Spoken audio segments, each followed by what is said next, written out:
trust yourself, go by feel. That's the part of humanity they have basically engineered out of society in the social structures. My email addresses are logic and reason. I'm very analytical, logical, from the quantum physics side. I've learned to trust this connection, this God connection, this God-given instinct, this feeling of discernment to know when I'm looking at bullshit or not, or when I'm talking to a liar or not. That's really important. But I think it's really important to ask people that you respect who to follow on Twitter, on YouTube, maybe on Facebook. But yeah, the important thing is you just got to learn to trust yourself. You'll figure it out. I look at it this way. I don't worry about being tripped up by non-truth, because feeling inside of my being that, yeah, this is real. I think we're coming into that era of humanity where human consciousness is on the rise. This might sound esoteric or woo-woo, but the reality is human consciousness on a planet is rising, and people are more able to discern what's true and what's not. Does that make sense? No, absolutely. And with one last question so that we can get wrapped up here. But, you and I are born and raised in the Keystone State in Pennsylvania, and now we live in red states. And there's some people that are questioning losing hope. And one of the things that came across was, how valuable is the U.S. make in turning this whole process around? Well, I simply categorize her in hey, Rivera, I'm going to get to your question on 3.2 million in a second, but Amy Coney Barrett is the kill shot. And if people want to link up with me on, by the way, you can find me S.A. McKay, that's MCKAY 3 at S.A. McKay. And Facebook, you can find me as well. My email address is scott@ttpradio.com. TT stands for the tipping point radio.com. But if you go back and look at my Facebook posts, in discussions about what's coming, oftentimes I've just put 3 words up there, capital letters: Amy, next line Coney, next line Barrett, because we didn't have a 5-4 conservative court. We had a 6-3. John Roberts, Chief Justice, is a traitor to the United States. That will be proven. You'll learn about that. He's a traitor. He's owned by the Knights of Malta. Once he stabbed us in the back on Obamacare, 2 weeks later, or he disappears for 2 weeks because he was knighted by the Knights of Malta. He's a Jesuit. He's one of the Jesuits. He's a criminal. Not maybe, absolutely. You're going to learn about that. We have criminals on the Supreme Court. And just so you know, whenever there's anybody that lies in the state rotunda in a state funeral, just look at the flag on their coffin. You'll see it for yourself. Go look at the coffin flag of George H.W. Bush. Go look at the coffin flag of John McCain. Go look at the coffin flag of Ruth Bader Ginsburg. You'll figure it out. Traitors don't have nicely pressed flags stretched tightly over their caskets. It's a wrinkled flag thrown over top of it because they were traitors and they were dealt with, believe me. So that being said, now that we have Amy Coney Barrett, John Roberts doesn't matter. It's a 5-4 court. And from what I understand, when Amy Coney Barrett was made known that this sting operation, these quantum marked ballots, she actually had to sign an NDA on this operation, knowing full well what it was about. So when it comes down to nullifying all these fake votes, and the quantum ballots are the ones that will actually read in a scanner, likely being counted by the U.S. military, then it's going to verify everything. By the way, they are going to create chaos. Be prepared. I talk about that on my show. So they're going to create chaos. When you think they were going to go crazy on the night of the election, if Trump obviously won, wait till they learn that they're thinking that their guys having it stolen from him. So be prepared for that. What we know now is, again, it's all planned. They have their playbook. The alliance has their playbook. They know every move they're going to make. This time, if they ratchet up they're going to put it down very hard and very fast. That's why I believe the whole vaccination program is going to be dispensed by the military, because it's a way to move massive military forces and equipment in strategic locations where necessary. So if they need to put this thing down, they're going to put it down. Well, Scott, I want to thank you for the second edition of the Tipping Point Special Edition. And it's pretty amazing to me that you dropped your pebble into our pond and the ripple effect that has happened with nearly 16,000 people viewing your talk from Sunday evening to tonight. What can happen? And I certainly hope that we can continue this every few days as things expand. I appreciate you as a friend, as a mentor in this. And let's just make it happen, man. Thank you very much. Well, my pleasure. And I'll leave everybody with this. One of our listeners asked about the amount of Satanists in the United States. Folks, you're going to learn a really hard truth. You're going to learn this, so I want you to be prepared for it. Vladimir Putin has said this from the world stage more than one time. Vladimir Putin has said point blank, the New World Order worships Satan. You're going to discover and learn how many people in the U.S. government worship Satan. I don't mean lightly. I mean their entire existence is based on Luciferianism. It's a Luciferian order that runs the entire planet, every structure of influence and money and power. That's what runs the planet. That is why this is a battle between good and evil. This is truly God against Satan. This is that time in my beliefs. And the challenge we have is they're everywhere. That's the problem. They're everywhere. So if you believe in the light, that's the only thing that counts, because the illumination of everything that I shared with you tonight and the things we'll talk about ongoing, I could be here for 6 hours, believe me, going through a lot of stuff. But just know that we've put the time in. So thousands of people like me, digital soldiers out there that have been recruited by this intelligence operation to do the homework, to bring it up ourselves and show the world. So we have an amazing world coming. We have an amazing future coming our way. But it's critical you have a voice now, because those soldiers dying on battlefields and special operations, taking out cabal targets every day, need to know why they're doing it, because they see back home here, we are amassing in mountains of people that's saying we're doing it on our soil while you're there doing it there. We're going to honor you in that way. Anyways, Jim, I appreciate everything that you've done in launching this particular update operation. It was by chance, but I certainly we've learned it's quite necessary. And folks, thanks for the time tonight, and do make sure you tune into the Tipping Point on Revolution Radio on Monday night.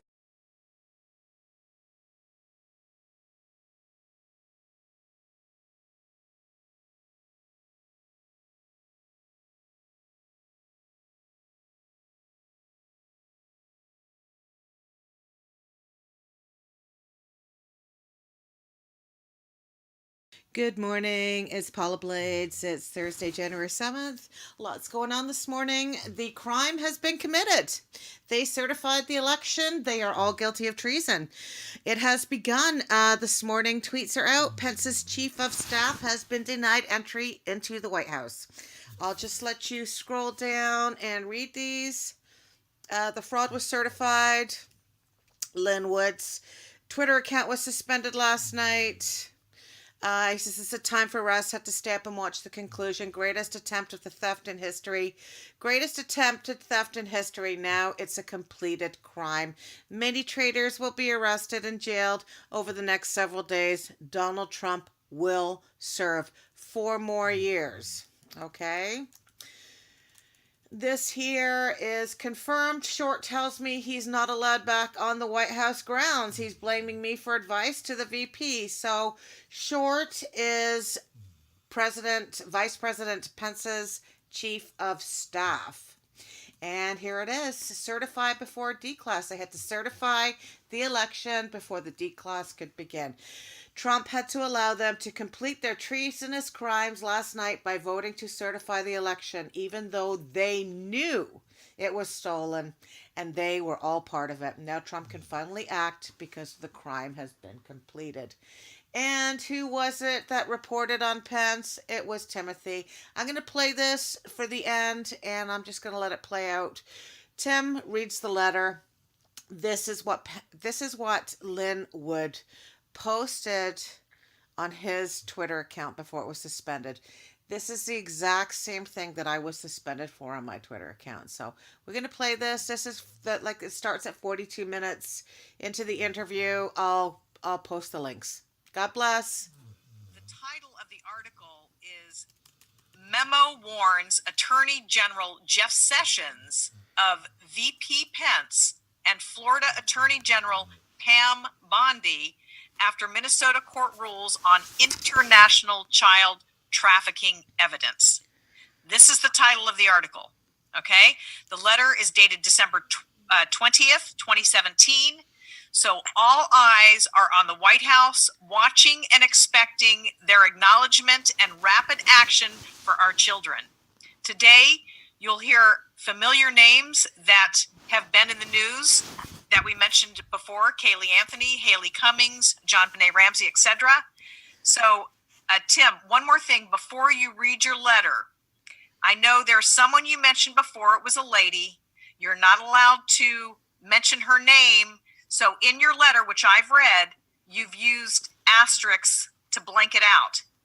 What are you going to... We're just going to point this out right now. Name redacted is Kim Picazio. Same woman, same attorney from Florida that had Timothy Homseth illegally arrested and Field McConnell illegally arrested. Here you go. Use when you how will you say it so that our listeners can clearly understand when you get to her name that you can't say it? I'll just say the word. I'll just say the word redacted. Okay. I'll just say redacted. Or say name redacted. Correct. Okay. Yeah. All right. So we're going to go ahead and have you read your letter. And I want everybody, if you need to get a cup of coffee or something, but really listen with your sharpest focus to Tim's letter. So now for what you've been waiting for, our breaking news. Timothy Homseth will be reading to you the letter just written and sent to Jeff Sessions, U.S. Attorney General, U.S. Department of Justice, 950 Pennsylvania Avenue Northwest, Washington, D.C., 20530. Thank you, Timothy. Please go ahead. Thank you. Attorney General Sessions, I am contacting you regarding information that pertains to matters of national security, public safety, and through its nature may reveal a threat to President Donald Trump. This information should be of interest to your office in light of President Trump's executive order filed under National Security and Defense on February 9th, 2017. Presidential Executive Order on enforcing federal law with respect to transnational criminal organizations and preventing international trafficking. The information I possess and present herein is in regards to, but not limited to, Vice President Michael Pence and Florida Attorney General Pam Bondi. I'll explain. I began assisting the FBI in the summer of 2009 with information I obtained as a journalist regarding a child kidnapping that occurred in Florida. Records and secret emails that were hidden by corrupt police in Minnesota, but later surfaced, show the FBI was using my information in July 2009. I was formally interviewed by Special Agent A.J. Eilerman, Minneapolis FBI, in February 2010. I relayed information to the FBI regarding the kidnapping of Haley Ann Marie Cummings, 5, who was reported missing from her Florida home on February 10, 2009. I also possessed information regarding the murder of Kaylee Marie Anthony of the Casey Anthony murder trial, which was directly related to the Cummings case. Following my FBI interviews in 2010, I continued to be contacted and receive documents from key figures in the aforementioned cases. The key figures were connected via emails, statements, and other evidence to former Fort Lauderdale attorney Scott W. Rothstein, who pled guilty to federal crimes after a RICO investigation revealed he ran the largest Ponzi scheme in the history of the state of Florida. The Ponzi scheme involved convicted sex offender Jeffrey Epstein. Jeffrey Epstein, of course, facilitated flights for elites to his notorious pedophile island. The information I obtained also involved former Florida Governor Charlie Crist and a biofuel scheme regarding alternative biofuels technologies, ABT. He was running with attorney Scott Rothstein. Fort Lauderdale attorney, name redacted, her convicted felon husband, name redacted, and investors. During recorded interviews, Wayan Kruger, the protege and professional associate of attorney Gloria Allred, provided me very specific details of an international baby sales and child sex trafficking operation that was being operated by name redacted and name redacted with the assistance of John Reagan, a fake pastor that identified himself as FBI and CIA. The child trafficking operation involved Florida Department of Children and Families and moved children in and out of the United States through U.S. embassies using fake church dossiers and medical records. Beginning in 2009 and throughout the years following, I reported information regarding evidence of transnational criminal organizations and child sex trafficking to the Office of U.S. Attorney General Eric Holder, as well as the FBI under Robert S. Mueller and James B. Comey. Eric Holder, James Comey, and Robert Mueller took absolutely no action regarding the information I provided. Rather, the targeting of me and my family that began as soon as I assisted the FBI in 2009 intensified to the degree of fraudulently obtained domestic violence court orders being placed against me on behalf of Florida attorney, name redacted, who I never personally met, only interviewed, and my publication through a Florida court to retroactively force remove content and evidence I obtained and published about child sex trafficking. I have received threats of death, mutilation, sex assault, nonstop stalking and harassment, and threats to kidnap my grandchild. Secret emails revealed the trafficking operation was receiving assistance from CNN journalist Art Harris, who was conspiring through backdoor communications with law enforcement and operatives in multiple states.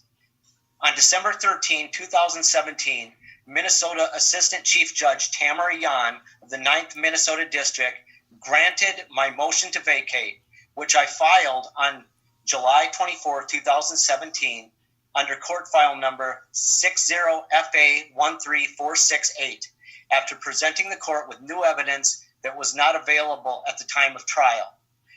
The timeline of events that led up to the 2017 ruling reveal a shadow government operation that targets witnesses and whistleblowers through a variety of means, including corruption in the judicial community.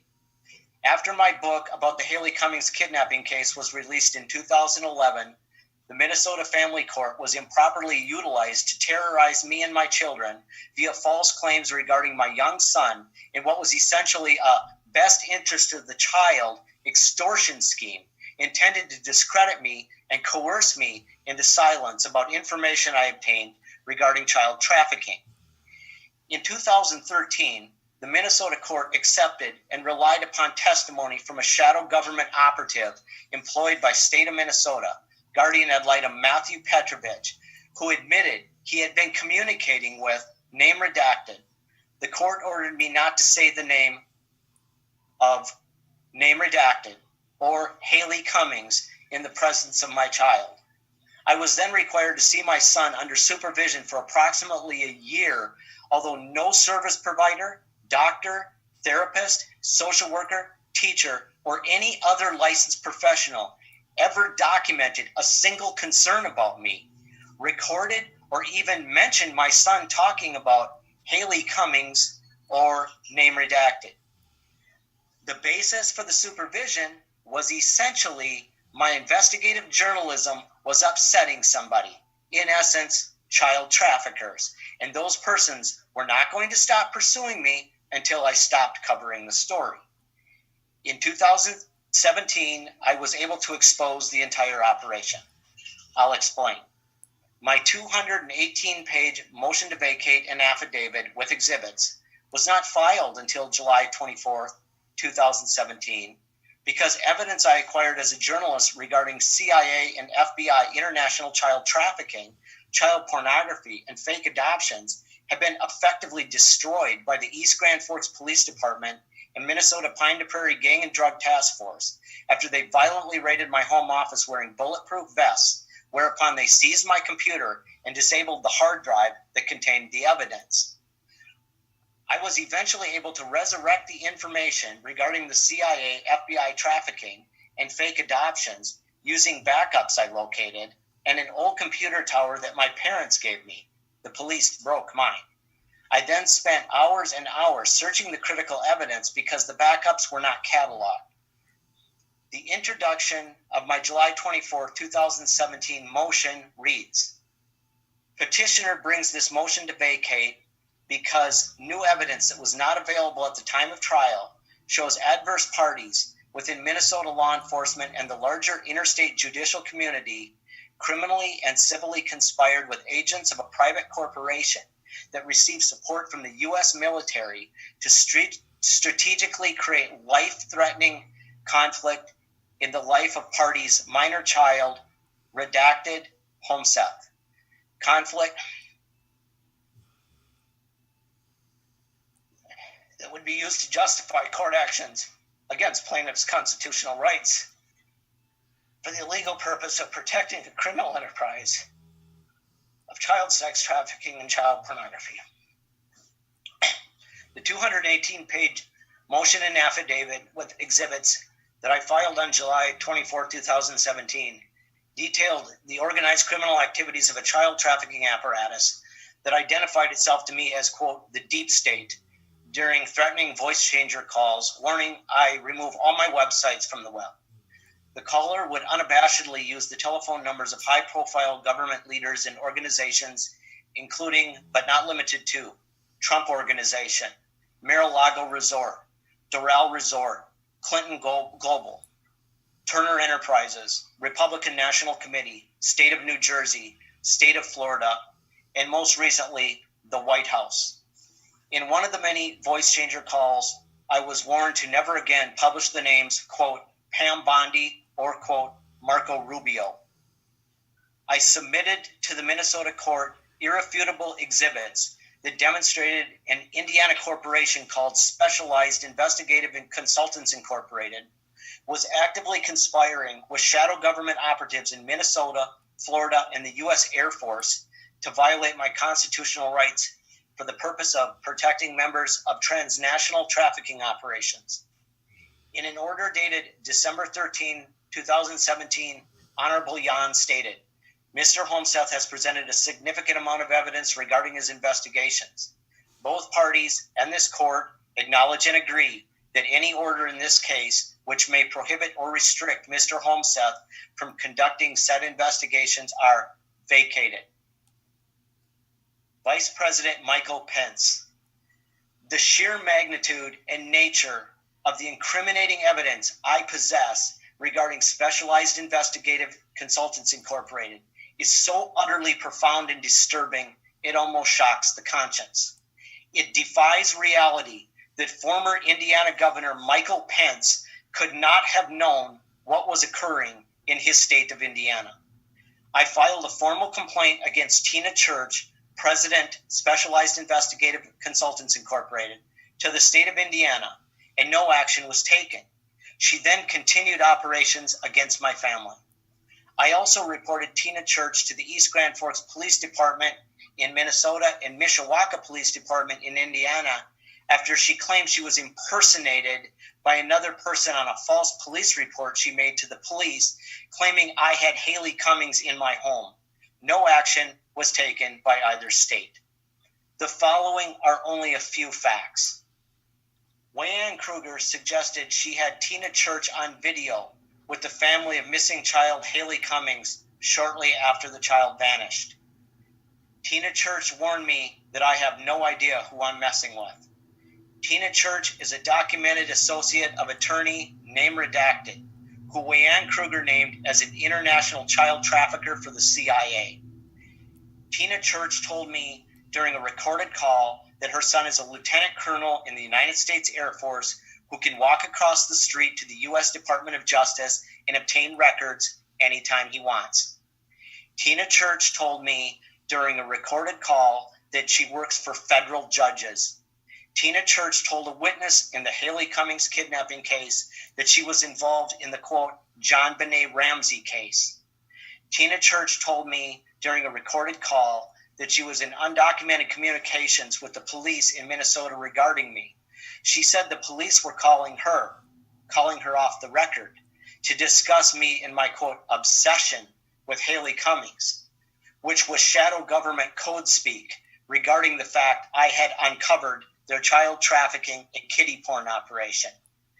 Tina Church warned me during a recorded call that she could have my children taken away from me.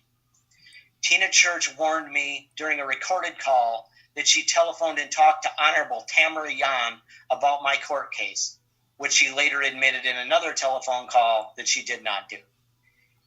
Tina Church warned me during a recorded call that she telephoned Polk County, Minnesota attorney Greg Widseth and East Grand Forks City attorney Ronald Gallstead. She said she warned Ronald Gallstead that if the city of East Grand Forks, Minnesota did not involuntarily commit Timothy Homeseth into a mental institution, that she would sue the city using her high-powered attorney from Chicago. Florida Attorney General Pam Bondi. Florida Attorney General Pam Bondi was a member of President Trump's transition team. William E. Stobbs, Case Closed Incorporated, Florida, worked for attorney, name redacted, and they were deeply involved in the cases of the missing child Haley Cummings and slain toddler Kaylee Anthony. William Stobbs is the close friend, business partner, law client, and PI for attorney, name redacted. I submitted audio recordings to the Minnesota court created during a formal meeting of Name Redacted's law office, which captures William Stobbs saying that they, meaning a Name Redacted, William Stobbs, and their team, found the body of Kaylee Anthony, which was not the story presented by the state of Florida at the Casey Anthony murder trial. I also submitted explosively outrageous audio that captured Name Redacted and William Stobbs in the very act of conducting a shadow government judicial child abduction operation of a kidnapping witness that was being extorted in advance of a false written statement against an innocent person. William Stobbs told me he is an informant for Attorney General Pam Bondi and said he met with her to discuss Name Redacted and other matters that involved murder.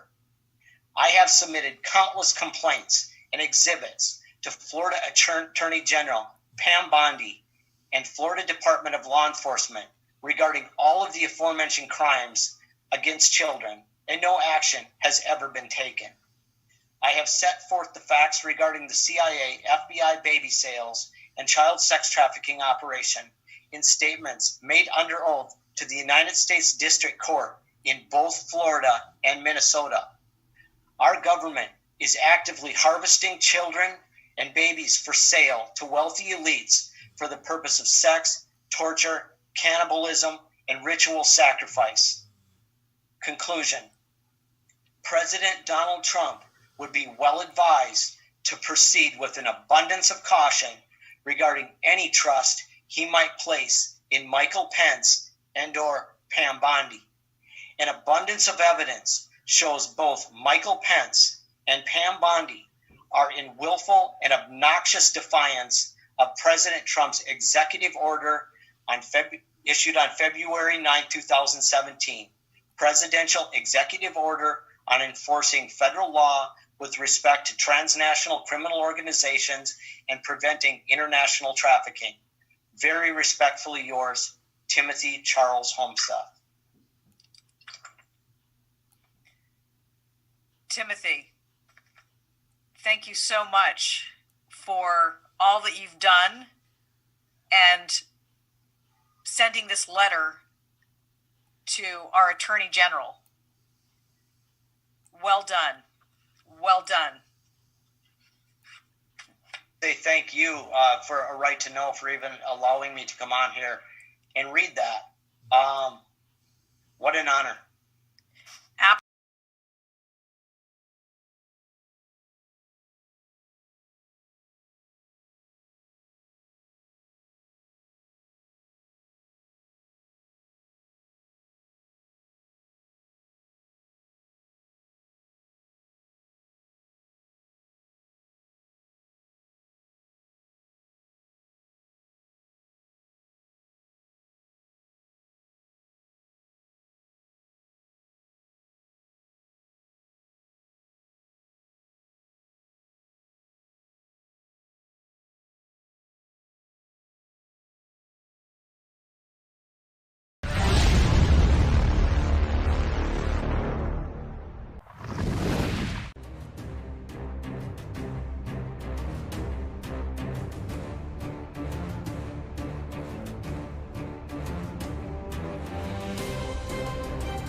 Hi, and welcome. You're listening to the X22 Report. My name is Dave, and this is episode 2372B, and today's date is January 7th, 2021, and the title of the episode is Shot Heard Around the World. It Had to Be This Way. The crime of treason has been completed.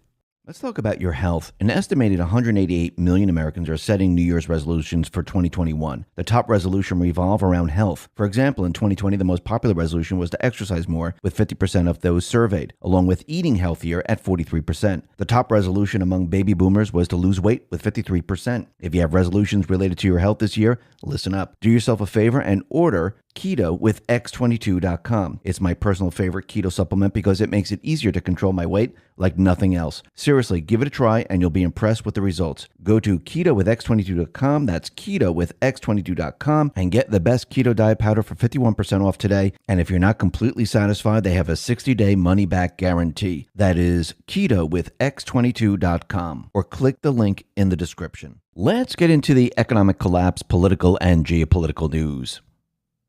Now, last night, the Senate, the House, they certified Biden as president.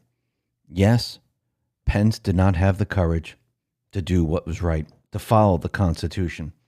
Instead, he went ahead and he certified the election. Remember, Trump, he wanted everyone to do the right thing. He wanted everyone to follow the Constitution. Just like our founding fathers, where they had discussions with the British over and over and over again. And what happened? The British decided, you know something? We need to take back control. We need to show these individuals a lesson. Nobody goes against the king. And what did the British do? They brought soldiers here. Did the founding fathers run? Did they say, oh no, look, they're coming ashore. They have weapons. Here they come. We must run. I give up. Well, if they did that, we wouldn't have this country. And I listen and I'm watching Twitter and I'm watching Facebook. I'm watching all these different areas, how people are saying, it's done. Let's just give in. What happens when you give in? What happens when the other side gets into power? What happens when they continue with their 16-year plan? Do you think this country is ever going to be the same? Do you think that the battle is not going to come to your front door? Look what's happened already. Censorship. Oh, wait, you think this is just going to go away? Oh, look, people have been banned from earning a living. Oh, did you think this was just going to go away after this? All those. All right, hope everybody is enjoying their Sunday, the 3rd of January, 2021. We're going to cover a bunch of interviews that Lynn Wood has done in the last week. We're going to start out with the first one here, and then we're going to go to 3 fireside chats. So I want everybody to pay close attention to what Lynn has to say here, and his opinion on how all of this is going to go down. Basically, that's the reason that we're covering this. We want to hear his You have to understand Lin Wood is Trump's attorney. So he knows things that others don't. Lin Wood is a very outspoken individual from Texas. He just tells it like it is. He also never says anything that he can't prove. He has a reputation for just saying, this is it, I'll show you, kind of like Missouri State kind of folk. So with that, this is Lin Wood and his interview. We have Mr. Wood with us, Lin Wood. CChem TV asked Mr. Wood, is there any hope for Trump? And the answer is absolutely, unequivocally, yes. President Trump won a historic landslide re-election.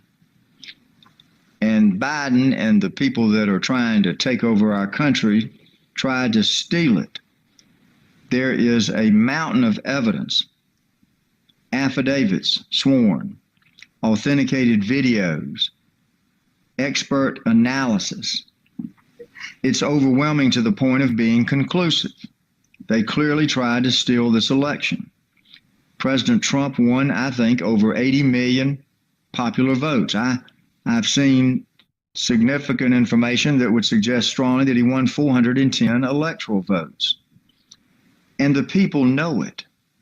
That's why you see the anger in the people, because they know who they voted for and they know who they didn't. Joe Biden and Kamala Harris didn't even campaign because they knew or thought that they were going to buy the election. Trump's numbers went up significantly in the African American community. They went up significantly in the Hispanic community. He set a record, at least what they tell us, of more votes than any president in the history of the country. And he actually got a lot more. I think they say he got 74 million. I think he got over 80 million because they flipped with computer software votes from Trump to Biden. So the question is, will truth prevail? And I believe yes. And if truth prevails, President Trump is reelected 4 more years. I believe in truth. This is from a question from Sharon Quindy. Why is the judiciary refusing to hear evidence of election fraud? I believe that the judiciary, just like our state, local, national government officials, have been infiltrated by communism and its influence. I think there are judges that perhaps have been corrupted by money. I mean, corruption is not something that doesn't apply to judges. Look at the history of our country. We have plenty of corrupt judges. Look at the judge that was dealing with Michael Flynn's case, Emmett Sullivan. Have you ever seen such in your life? I believe Emmett Sullivan's corrupt. I'd look into his dealings with Elijah Cumming, now deceased. But I believe that judges that are scared. I believe that there are people that are being threatened. Their families have been threatened. Their livelihood's been threatened. Their lives may have been threatened directly. There's no explanation. What we need are judges with courage. Judges that are willing to do the right thing regardless of the cost to them personally. To put the good of the people first. To put the rule of law first. And not their own selves. No judge that I'm aware of has even mentioned, I know in Georgia, they don't even mention the evidence of fraud, and it's massive. They don't say, well, I'm concerned about this evidence of fraud, but the law says this. They don't mention the fraud. Why not? Because they're trying to do the mainstream media's propaganda line, which is to keep us divided between informed and uninformed. If judges start talking about the evidence of fraud, 50% of the country that's been listening to the mainstream media who doesn't mention the evidence of fraud is going to start asking questions like, hey, was there evidence of fraud? 50% of the people in this country don't even know it because the mainstream media has censored it. I can't believe that we have so quietly sat by and allowed ourselves to be controlled by this COVID-19 mess, the China virus. But I can't believe that we have allowed ourselves to be censored. What makes America different than any other country in the world is free speech. And yet we have watched over the last several months where we have been censored. Speech has been censored. Valid information and ideas and facts have been taken out of the networks. So why are we being subjected to censorship? It's because in a color revolution, you ultimately want to get to the point where the people only hear one side of the story. We're in a color revolution in this country. We had a disputed election. The playbook is now for violence in the streets. They planned it. It's going to happen. People tell Trump, President Trump, if you do this, there's going to be street violence. There's going to be street violence either way. That's part of a color revolution. They've divided us. They've tried to make us angry with each other so that we'll end up fighting each other. They want to divide us to take us over. We're going to unite when we realize that we're fighting a common foe, China, with involvement from Iran and involvement from Russia. Don't forget this. They killed over 200,000 Americans with that virus. It's time to hold them accountable. Actually, on that note, so Dano just asked, just want to say God bless you, Linwood. What do you think the country should do to fight Chinese influence, not just in the political class, but also among ostensibly all of our business leaders? Don't buy their products. Buy made in the USA. Don't let China take our money to build its communistic party's totalitarianism regime. And it's not even a matter of doing it for ourselves. Do it for the millions of people in China that are oppressed, that are crying out for freedom, but they're being put in prisons or they're being killed and we don't even know about it. Why you would believe anything that comes out of communist China amazes me. Why you would do business with anybody from China amazes me. The Communist Party does not allow the non-communist people to come over here and do business with you. So if you're doing business with someone from China, you're doing business with a communist who has an avowed public objective to take over our country. I think if you're doing business with China, I think it's an act of traitor. I think it's an act of treason to our country. We got to get tough. It's not just a matter of trying to say we're superior. I'm not saying that at all. But we have a way of life in this country that is based on freedom. That is not the way of life in communist China. Just like it's not the way of life in Venezuela. It's not the way of life in Cuba. And Russia is not the way of life there. The communists don't give their people freedom. Cut out doing business with these people. Look at your politicians. If they're knee deep in China money, get rid of them, investigate them. You're probably going to find they're guilty of a lot of crimes, like the governor of Georgia. So, question here from I Am Rebellion. If the judiciary and representatives are corrupt, as evident as of late, when do you think militias will start taking the law into their own hands?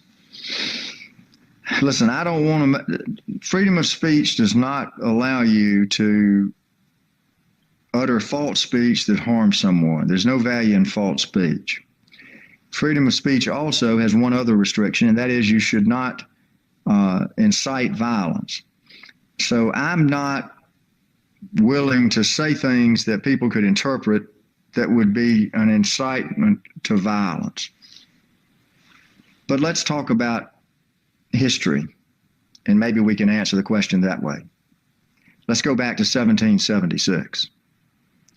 Let's go back to the oppression that was being conducted on this country by the King of England, where we were saying you're giving us taxation without representation, where you're controlling the colonies without giving us a say-so, and we don't like the way you're doing business, Mr. King. What happened? The Patriots took over. The Patriots fought back. Now, whatever's going to happen in 2020 is going to happen. I believe God controls this world. But all I can say is the last time we found ourselves oppressed by a non-responsive, non-caring government, the King of England, look at what we did then. History repeats itself. I'll leave it at that. All right, before he gets into his next question, one thing I did want to interject there when he was talking about the governor of Georgia, That also goes for the Secretary of State for Georgia. Both the Governor Kemp and the Secretary of State Raffensperger met with Chinese officials from the now closed Chinese consulate in Houston back in July. In fact, they met, both Raffensperger and Kemp, the governor and the Secretary of State in Georgia, met with Chinese officials from the Chinese consulate out of Houston on September the 12th. On September the 22nd, or excuse me, July the 12th, on July the 22nd, the U.S. government closed down that consulate in Houston and told them that they had 72 hours to leave the country, of which that's when they started burning things. The FBI has also reported that there is an investigation into bribery charges of Kemp and Raffensperger from Georgia. So a lot going on in the background. It appears as though Mr. Wood has inside knowledge on that, or maybe it's just his opinion. Either way, he says what he means, and he means what he says. And anybody that knows our good lawyer here, Mr. L. Lynn Wood, knows that if he says it, he means it, and he's got the evidence to back it up. So with that, let's get back to Mr. Wood. So this is from Philip from London. Merry Christmas, Lynn. Just wanted to say a massive thank you for standing up to these people and exposing their lies, deceit, and corruption. Well, thank you very much, and Merry Christmas to you. I'm afraid this is not going to be the normal Christmas. This was not a normal election. But I do hope that this Christmas people will reflect back on what our country is all about here in America. We're a nation founded under God. We need to get back to that principle. And I would like to think that this Christmas, maybe for the first time in many, many Christmases, people will know that it's not about bright lights and exchanging pretty presents and partying. Maybe they should get back to remembering what Christmas is all about. It's about the birth of Jesus Christ, the Son of God. And maybe it'll be a time where we spend more time praying and less time partying, because we're going to be praying to God, and I believe increasing numbers in this country are doing so.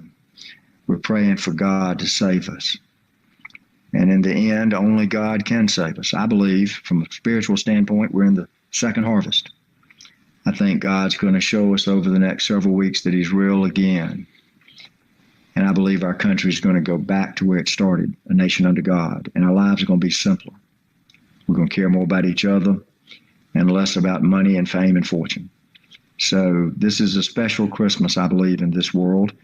I believe it'll be a special Christmas in America. And I believe with every bone in my fiber, I believe that God will save this country. He's a God of second chances, and our country has gotten so corrupt, we're worse than Sodom and Gomorrah. But I think he's going to give us another chance. And I hope and pray that America takes advantage of it, seeks forgiveness and corrects its ways and gets rid of all the corruption and greed that's in this government and in our business world. It's a question from Aaron Paradiso. How can farmers in California help President Trump in these trying times? Well, I'm not a farmer. I know that. I think what people have to do, and let me say this, I think you have to realize the seriousness of the situation. I think you have to anticipate that this is going to get worse before it gets better. So I think you've got to look after your families. I think you've got to look after your loved ones, your neighbors. You got to prepare for what the enemy might do in terms of street violence or civil unrest. But you got to do what I give you my best example. Dr. Martin Luther King Jr. What did he do? He advocated nonviolence, but he advocated civil disobedience. I think it's time for Americans to follow the lead of Dr. Martin Luther King Jr. and engage in nonviolent civil disobedience. Don't wear the mask. Don't be told how many people can come to your house. Don't be told when your restaurant can be open or closed. It's time to stand up and fight for your rights. Farmers have been the folks that make this country great because you survive. We survive off of you. That's why China wants our land, because they want to use it to farm to feed their food. To feed their people, to grow their food. So the farmers, I think, represent the people that go out, and many people in other professions do, and you get your hands dirty and you get your calluses on your hands because you're the backbone of America. Stand up for your freedoms. Set an example to others. Use the power that you have. Maybe you don't send something where it needs to go for a little while until the government has to come and ask you to do it nicely. Maybe they'll start respecting your rights if you tell them that you've got power. All the power in this country belongs to the people, not to the government. It's time for the people to remind the government who runs this country, who has the power. It's the people. It's a question from Sharon Quindy. What can we, the average Americans, do to keep the communists from completely taking over our country? Fight back. Fight back. Look for them. Look at your leaders that are in the Republican Party, for example, that are not actively fighting for an investigation into the fraud in the November 3rd election, that are not actively fighting for the truth to come out that will show that Donald Trump won re-election. Look at those Republicans. Then look to see what ties they have to China or China money. You're going to be surprised to find the influence of China that pervades the people that are not supporting the president, specifically in the Republican Party. So you've got to search for the truth. And in your search for the truth, you've got to speak truth. You've got to be fearless. You've got to stand up and fight for your freedom. The Communist Party has taken over large segments of our government and our business. They've done it quietly. It's insidious. We've been asleep. I believe that we're getting ready to wake up, and I think we are waking up. And when we do, we'll figure out how to deal with the communists. They're not going to take over our country, ever. Now, this is from Norm Robinson. Do you believe President Trump could start a new political party of nationalists? He would already have 75 million supporting him, and he could draw in both conservative Democrats and non-rhinos from the Republican Party. Well, I don't know whether President Trump now, when he finishes his last term, whether he'll finish it as a Republican. I assume he'll keep the title Republican, but the titles don't mean anything anymore. Democrats, Republicans, good Lord, throw them up in the air, 50-50. You can't tell who's who. Forget about the titles. A lot of the Republicans are ruling like Democrats. So do I believe there's a need for another party? The answer to that is yes. I believe that George Washington, our first president, was right when he said that the two-party system would be destructive of our country because you'd have people on one side trying to get what they wanted, and then on the other side, you'd have people trying to get what they wanted. And in the middle, the people would be forgotten. I don't know that I like the term nationalist. It has some connotations I don't think that it deserves. But nonetheless, what I would say is that we need a party of the people. I like to think of it as the party, the 1776 party, the party of American patriots. We need a party of the people that realize that we fight for what we share together instead of always fighting about the things that make us different. So the people need to be heard in Washington, D.C. They need to be heard in state capitals. They need to be heard in your city councils. They need to be reminded that the people run this country. So I think we do need a new party. We don't need two parties. We need one party. We need a party of the people. This is from Josh. With the constant letdown of the justice system and rhinos, Republicans in names only, what confidence do you have come January 6th? 2018 order, meaning the executive order from 2018, is the way to go, but maybe Trump is worried about the backlash. It would be stunning to believe that Donald Trump is going to be worried about the backlash. I mean, they've been backlashing him for 4 years. You know, they loved him when he was in the primary. The media loved him because they thought he was a patsy to run against Hillary. Then when he ran, got the nomination, boy, they turned all of their weapons against him. And they created, by the way, in the media propaganda, what's commonly called Trump derangement syndrome. That's a brainwashing technique from the media. I don't believe Donald Trump is going to run. I think he's facing a level of disloyalty that a president has not faced since Abraham Lincoln. You know, Abraham Lincoln couldn't trust anybody. Go back and read history. It repeats itself. Learn from history. Look at what Abraham Lincoln was facing. He didn't know who to trust. He had everybody out to conspire against him, but he finally made the right decision. I believe if you look at Abraham Lincoln's history, you're going to find that Abraham Lincoln made the decision by himself, in effect, and his God to do truth. That's what Abraham Lincoln stands for, Honest Abe. I believe that President Trump is in a similar situation. I think he's got people in the very White House, in his office, in his Oval Office, that are not loyal to him. He needs to get them out of that office. It's either lead, and he's the leader, follow, or get out of the way. Ted Turner from Atlanta, that was his line. Other people used it. I believe in it. The president is our leader. Either follow him if you work with him, or get out of his way. I think the president has some people around him, even in his executive branch, that need to get out of his way so that he can lead this American population. He can lead the people that love freedom to maintain their freedom. Get out of Donald Trump's way. Let Donald Trump be Donald Trump. He'll lead this country to freedom, just like Abraham Lincoln did over 100 years ago.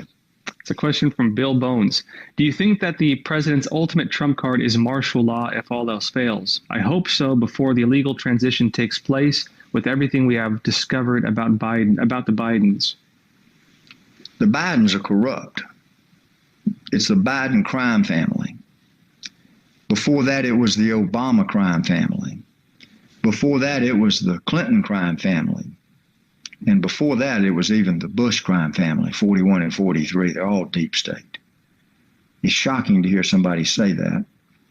I voted for Bush's. Well, I actually voted once for Gore. Then I was mad when he created such a fuss.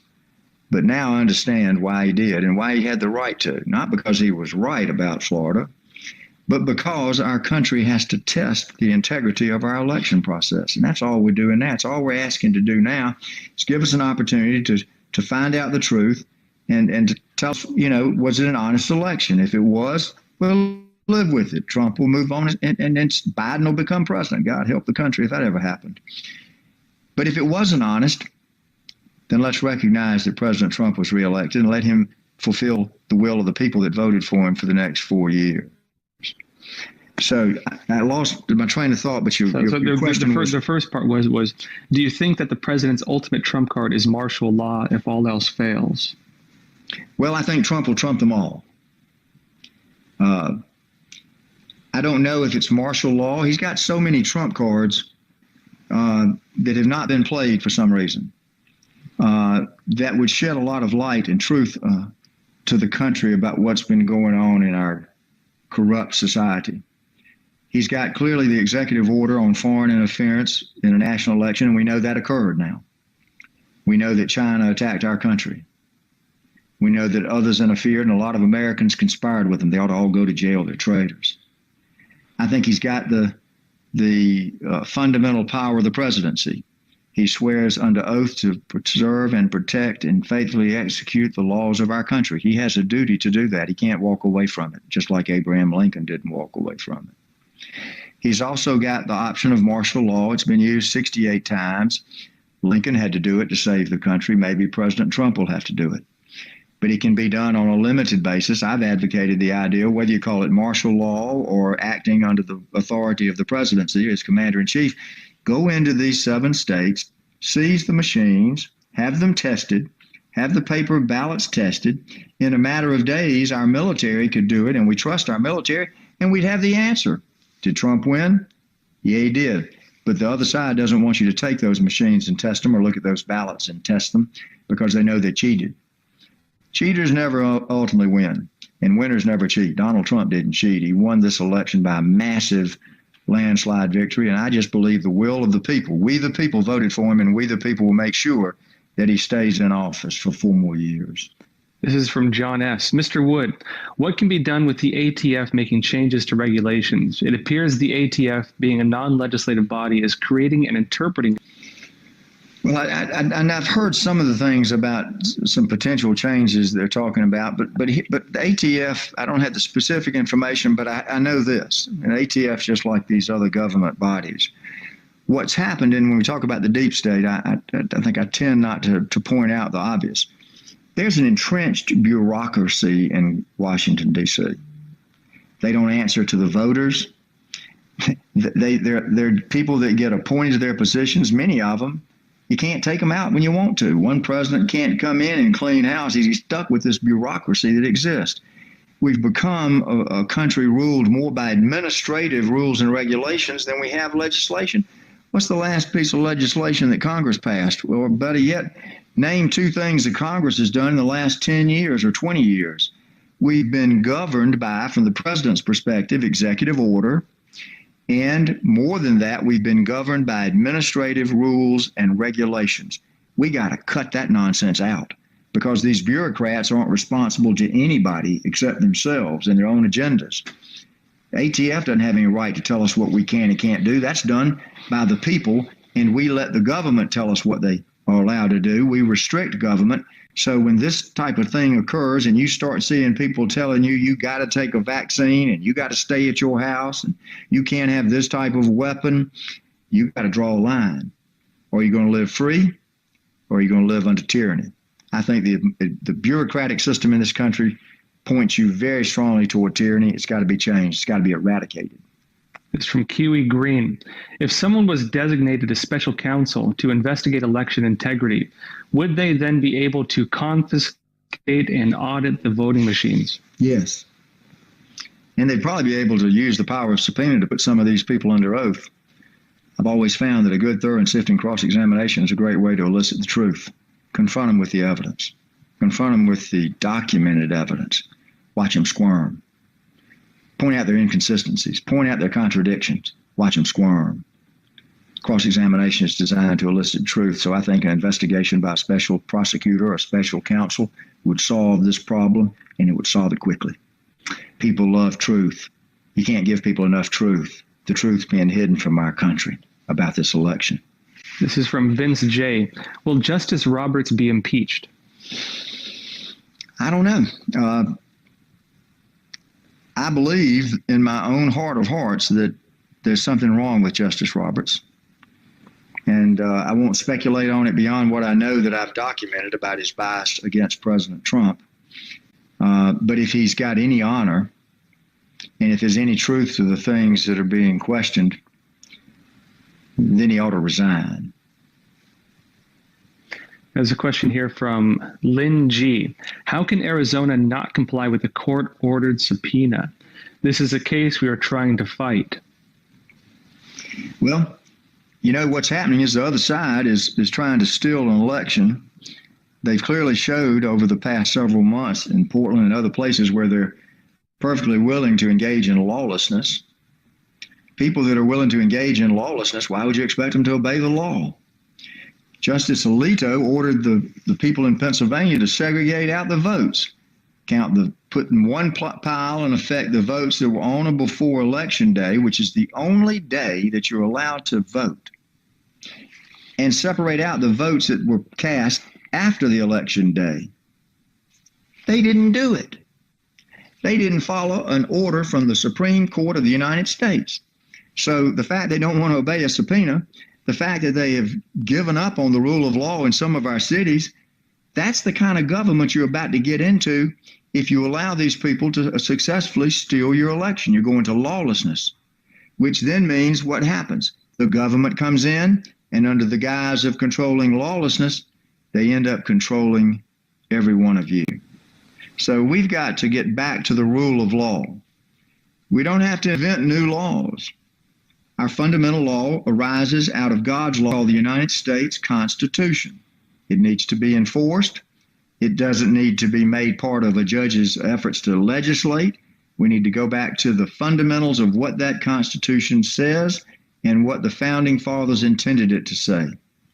We've got to get back in this country to the rule of law, or we're going to lose our country. Question from Steve RB240SX. Have you seen the article on how McConnell's election numbers don't stack up? This could work in your favor for an argument for a transparent audit. You know, it doesn't surprise me. Mitch McConnell is, I believe, as a matter of free speech, I'll express it. I think Mitch McConnell is deep state. I think he's one of the best examples of somebody that's been around in government too long. He's stuck too much money in his pocketbook. He's had too much influence. I think it's time for the Mitch McConnells of this country to go back home, live under the rules you created for the rest of us. I don't know his wife. I know that she is Chinese. That does not impact my feelings one way or the other. I'm colorblind. But I do believe that it's fair to look into her family's financial dealings in China. I think it's fair to look into how those financial dealings and interests may have been effectuated by Mitch McConnell. And we may find that if we have an honest audit of our election, some of the Republicans might not have won. I know that Kelly Loeffler got into the runoff in Georgia. I don't believe that anybody that voted for Donald Trump, very few would have voted for Kelly Loeffler. They would have voted for Doug Collins. But Doug, he didn't make it, and he won't, for some reason, fight for himself or for the president. Makes no sense to me. When something doesn't make sense to me, it troubles me. There's got to be more there. We're not hearing the whole truth. It wouldn't surprise me if in this rigged runoff election, they let Kelly Loeffler win. And then they let John Ossoff win. And then they'd say, well, it was a fair election. A Republican won. Look at Kelly Loeffler. Is she a Republican? We know that Ossoff's not. He's much more aligned with the socialist communist view of the world. Look at Kelly Loeffler. Look what her husband does. Look how much money he's got in China. Look at how she got appointed by Brian Kemp to be the senator when everybody, including the president, wanted Doug Collins. Now, look, this is harsh truth, but we got to face it in this country. If we don't face the truth, the good, the bad, and the ugly, and embrace it and live it and fight for it, we're going to lose our country. We're going to lose our freedom. Last question from the audience here. This is from Aixa V. Thank you, gentlemen. God bless you. Mr. Wood, is there still a hope after January 6th? Yes. I'd like to think that this is going to be resolved by January the 6th, but I also feel like that there's plenty of information that the street violence from the leftist, militants, communists is in place and they're ready to strike us. I don't know how long that's going to last. China is already attacked us. I think they'll attack us again in some form or fashion in this new world of different types of battles. What we've got to do is we've got to defeat our adversaries. We've got to unite against common foes, and we've got to win our freedom. Can that be done between now and January the 20th? Only God knows. And I mean that seriously. God is going to control what happens to this country because he created everything around you. He controls everything around you.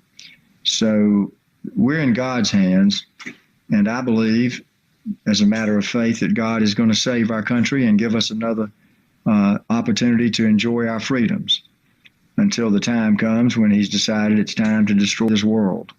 Only God knows the future. Nobody else does. Yeah, so I guess just as a last question, a lot of people, I think, are losing hope right now. They see the corruption in our system. They see it at some of the highest levels, frankly. They see foreign countries interfering on elections. They see grassroots organizations carrying out violence on the streets. They see our Constitution not being followed or upheld. You've spoken a lot about truth and the importance of it during this time, but I'm curious, for those people who are losing hope right now, what would you tell them? Fight back. Listen, if you give up, you're lost. If you surrender hope, then you've given up the dream of freedom and the beauty of freedom. Some things in life are worth fighting for. Some things in life are worth dying for. I would suggest to you that if you give up hope, then you've given up the right and the beauty of smelling every day the fresh air of liberty. And you'll be moved into waking up every day with the stench of tyranny. So don't give up. Sometimes it's darkest before the dawn.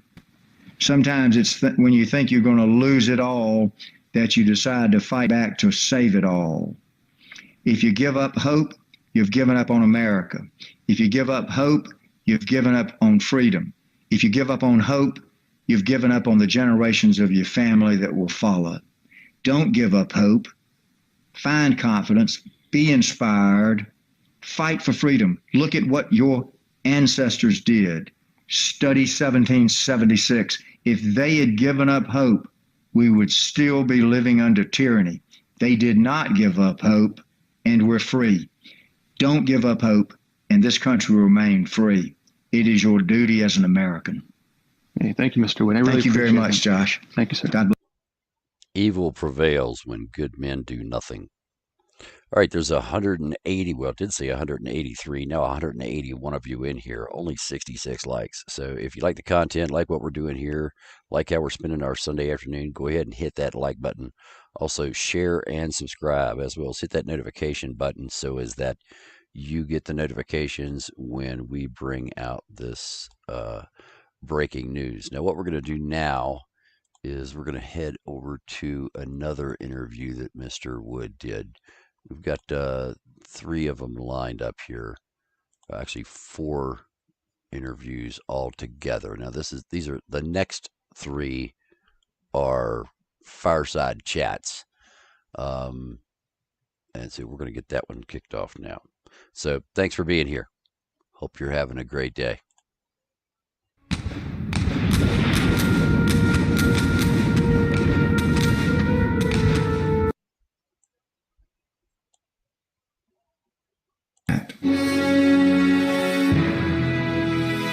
Lawsuits go more to election irregularities, so that they're looking for procedural problems in the election. Then you have the lawsuits filed by Sidney Powell. Those lawsuits pick up a little of both, the procedural problems, but primarily focus on the massive evidence of fraud that permeated the election, both in the mail-in ballots and in the computer voting machines and the software. Then you have what you referred to as We the People lawsuits. Those are a couple of lawsuits that I filed in my name because I did not see anyone in the Republican Party or anyone really in the Trump campaign that seemed to want to focus on what I believe was a serious problem in the Georgia election. So I brought those lawsuits on behalf of myself, but I view those as We the People. I'm a voter.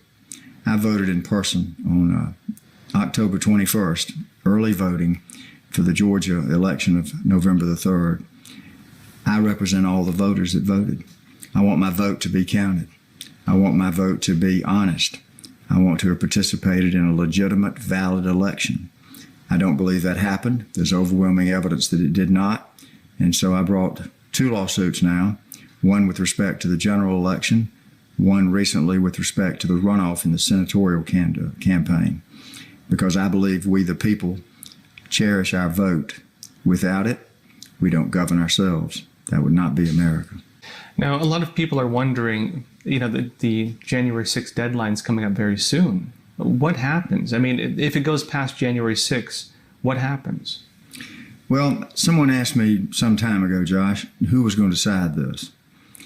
And they said, oh, the court's going to decide it? I don't think so. Or the legislature is going to decide it? I don't think so. Is Congress going to decide it? I believe yes, in the sense that our Constitution provides how we elect a president, and I believe that this country, as a country that believes in the rule of law, will ultimately follow the Constitution. But even Congress is not really going to decide it. We the people are going to decide it. This is our country. This is our presidency. We voted overwhelmingly in a landslide fashion for Donald J. Trump. It's not a matter of whether Donald J. Trump wants to be president. It's not a matter of who the legislatures want to be president. It's not a matter of who the judges want to be president. We, the people, decided it was Donald J. Trump, and it's going to be because of we, the people, that President Trump will be inaugurated on January 20th, and he'll serve 4 more years. It's the will of the people. And how do you see that playing out? A lot of people right now are losing hope with this in terms of Trump being able to turn things around based on the evidence we're seeing. How do you see this playing out? Well, there are people up in Washington, D.C. that live in a bubble. People in New York in the media, the propaganda media, they live in a bubble. I have the good fortune of being around people that get up every day and work hard. The hands are calloused because they put in a hard day's work. Those people have not given up hope. Those people are angry, and they're getting angrier. I don't believe the people in this country that voted probably over 80 million for Donald Trump are going to sit back and watch America lose its freedom. We're not going to accept tyranny. Now, I'm not calling for violence. I would not do that. I'm not calling for a physical armed revolution. But I believe the people will do what is necessary to make sure that this country stays free. I believe in we the people. Now, one thing we've been talking about on my show a lot is the possibility of this executive order going through, the one that Trump passed back in 2018 on election fraud and declared a national emergency. Do you see this playing a role in what's happening right now? I do. I know that I have tweeted, commented about martial law. I know General Flynn, who I have the greatest respect for. I know that he's talked about martial law. I think that he draws the analogy, as do I, to the fact that I believe history repeats itself. And I believe that Donald Trump finds himself in almost identical circumstances of Abraham Lincoln. Now, Abraham Lincoln was in a war, and he imposed martial law, and he saved this country.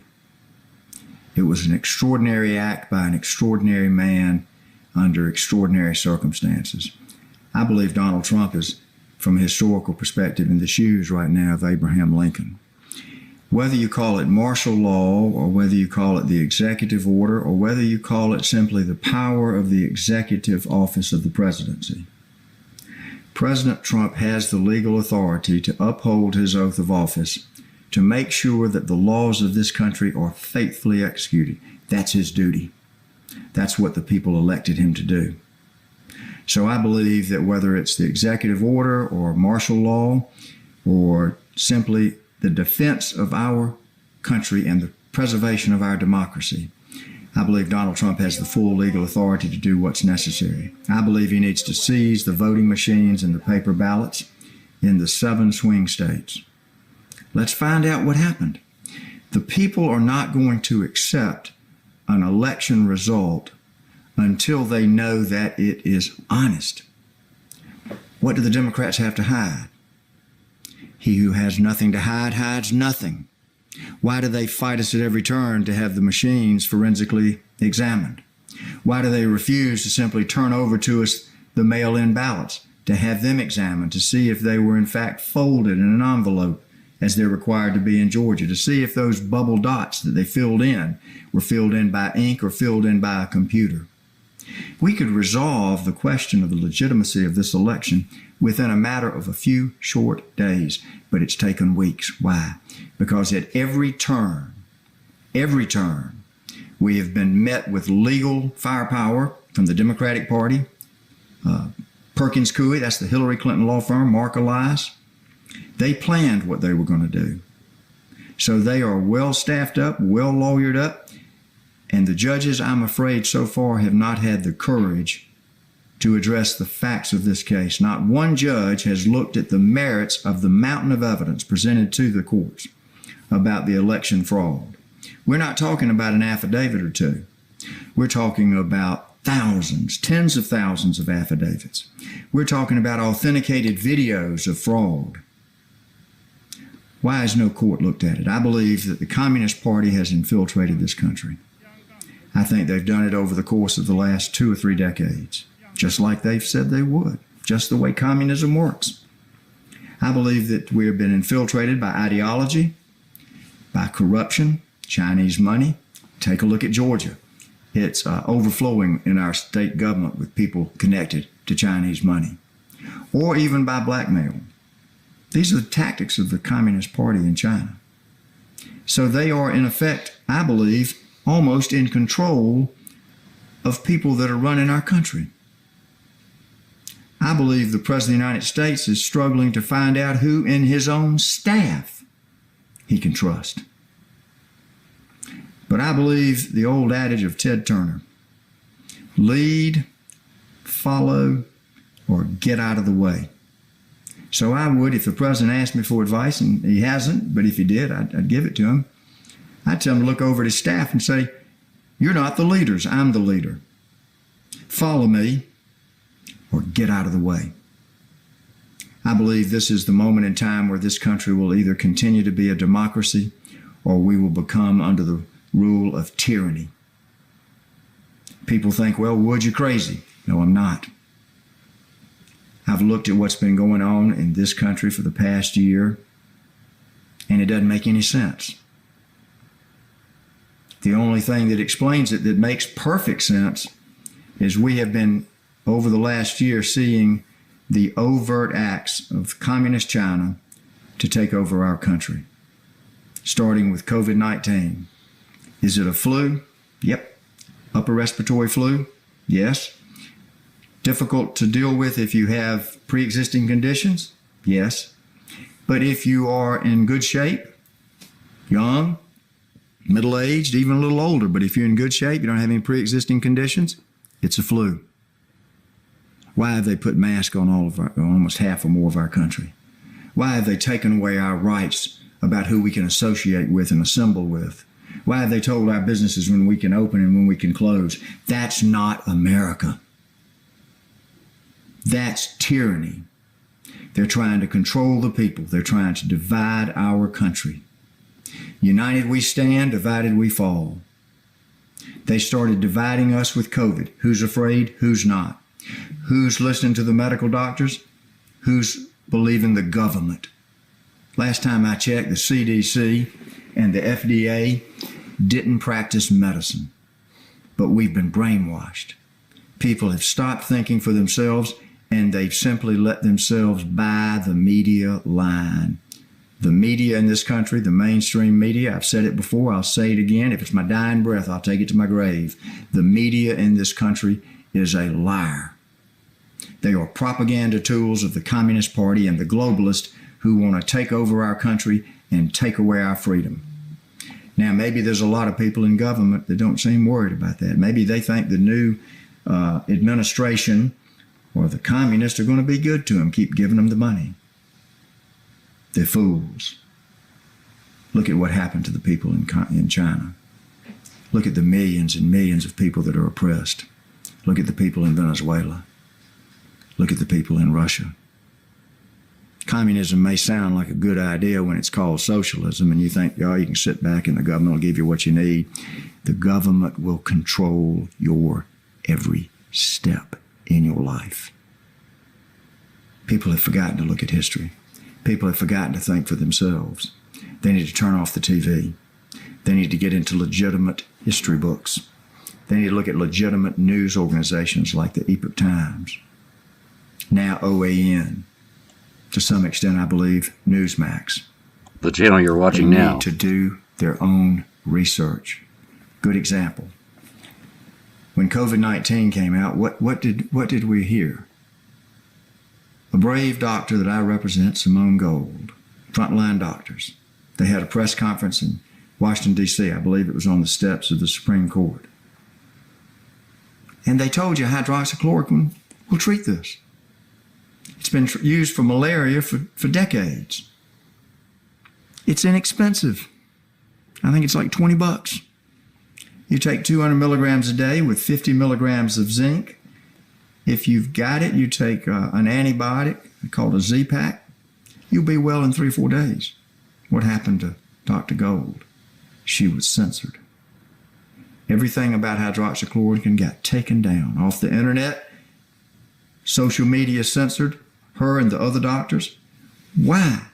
Why would they take legitimate, experienced medical doctors and refuse to let the public hear what they have to say. Let's have an exchange of ideas. Let's make our own decision on who we believe and who we don't believe.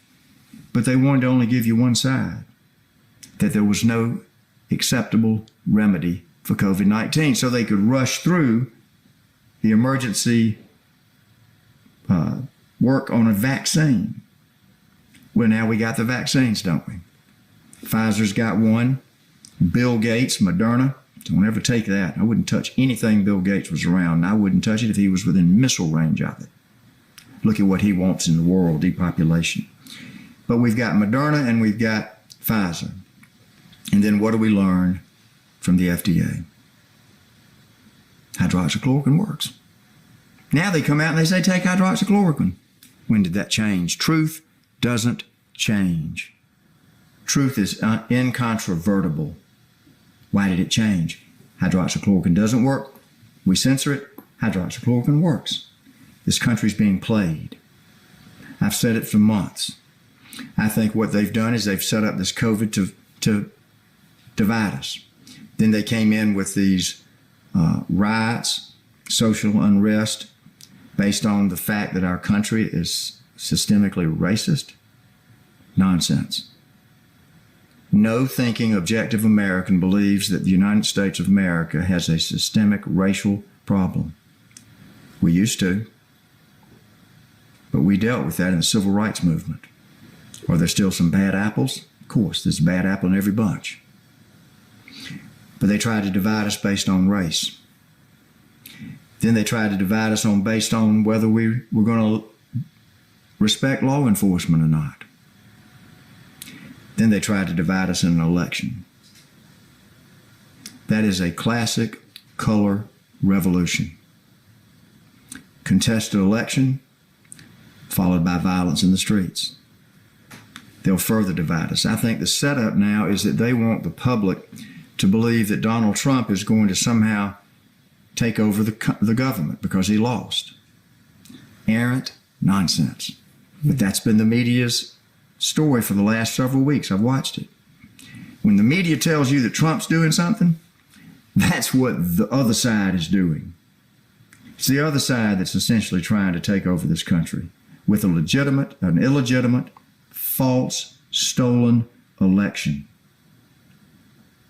So, I think that the sad situation we face is somewhat like Abraham Lincoln faced. Our country is divided. They've divided us intentionally. We've been played.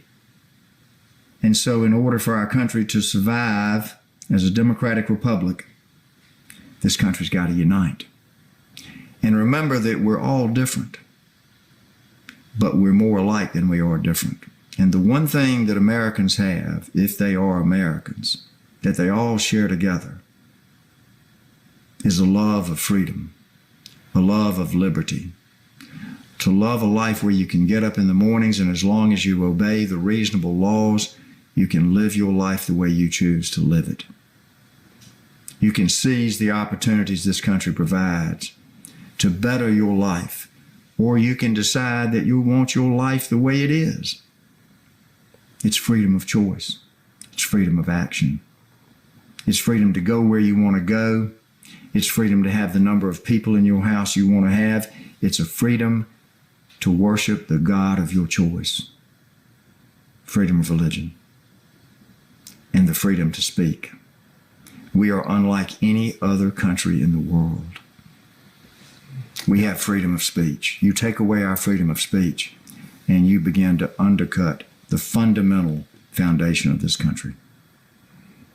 Now, in terms of where things are at, Trump came out just recently on Twitter and he said that it's fake news that he's going to use martial law.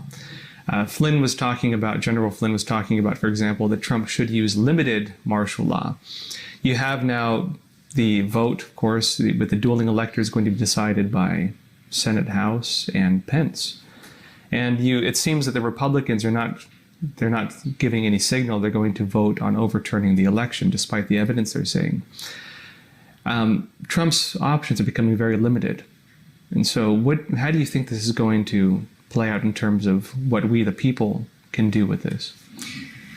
Well, again, Abraham Lincoln's options were very limited too.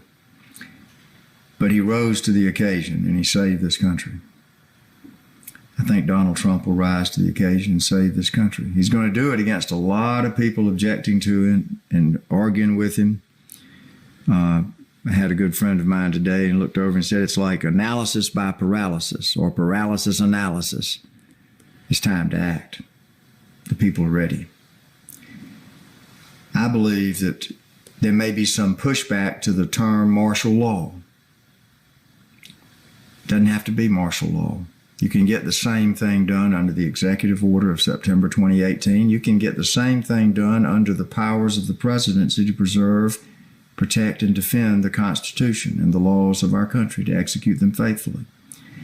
I believe that the president needs to seize the machines in the 7 states, make it clear that they're going to be investigated, and to the extent wrongdoing is found, it's going to be prosecuted. Now, when people realize that they are at threat of the loss of their liberty for criminal wrongdoing by being involved in criminal activity to steal an election, a lot of people are going to start talking. A lot of people are going to start worrying about whether they want to spend 10 or 20 years in jail or be accused of treason. Maybe they're going to start coming forward and telling the truth. That's what I would suggest be done. And if the phrase martial law doesn't sound palatable to the public, do it under the laws that you're taking on to defend and protect and preserve. This is the fabric of our country. This is not just another election that we're going to get through and move on with business as usual. This country's fabric is being torn apart.